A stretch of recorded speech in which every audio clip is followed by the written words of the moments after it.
So a few things that I do want to show you are grouping objects together. So I just used a triangle and a circle to make this very simple like party hat that I could put on this person, right? So it's just a circle and a triangle. If I want this to become just one object, what I can do is I highlight both of them. Once they are both highlighted, then I can do a right click and I've got the choice to group them. When I click group, now that is one object that I can move around independently.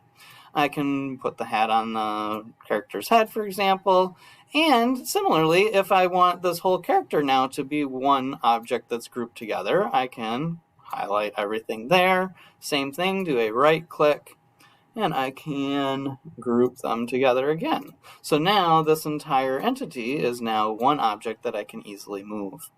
Let's say you wanted to move a character like this, but then you want to ungroup and have them wave or something like that, like we've done. You can ungroup just as easily by clicking right and then down to ungroup. So that ungrouped the whole person here, but the hat is still a group. If you ever want to ungroup that, again, you're just clicking on that and ungrouping. Next thing I want to show you is flipping or rotating. Rotating is quite simple. If you click on an object, you can grab this little circle bar that's on the top of that stick thing, and you can rotate freely a little bit or a lot if you want to.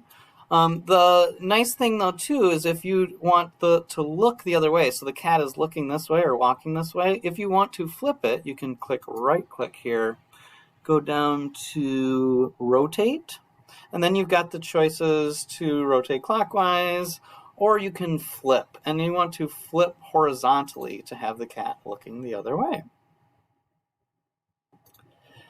Another thing you will need to do, or will help you with your animations, is changing the order, okay? So the order of objects can be controlled. You can have things in front or behind each other. So like if I've got this background right here, I can pull it out to cover my whole background, but it's covering everything.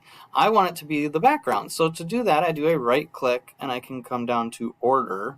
And I do want to send my background all the way to the back. So now all of my other objects are in front of it. So I've got the cat, I've got this tree, and I do have these words here too. My cat is actually in front of everything. If I wanted the cat to hide behind this tree, again, I can go to my right click, I can go to order, and I just want to send it backward. Not all the way to the back, I just want to send it backward one step. And now it is behind the tree.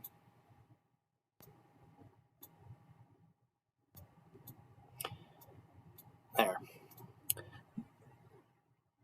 Next thing, or last thing I want to show you are call-outs for speech and thought bubbles. Sometimes we want to have characters say things or think things. And the easiest, best way to do that is under your shapes right here. If you go to shapes and then all the way down to call-outs, you've got a couple of different banners and things that sometimes are helpful. But the things I want to show you are these thought bubbles and speaking bubbles. If you click on one of those, you can create your bubble to whatever size. You can change the color up here by the fill, but usually I just like to have these speaking and thought bubbles stay white. If you double click inside, you get the prompt to type, and you can type whatever you want. Last thing I want to show you there is it also has, if I click on that object, this little box right there I can grab, and I can actually stretch it towards the character that I want to be thinking or talking. So I can easily have the same bubble be from the person, or I could just stretch it down and it could be something from the cat as well.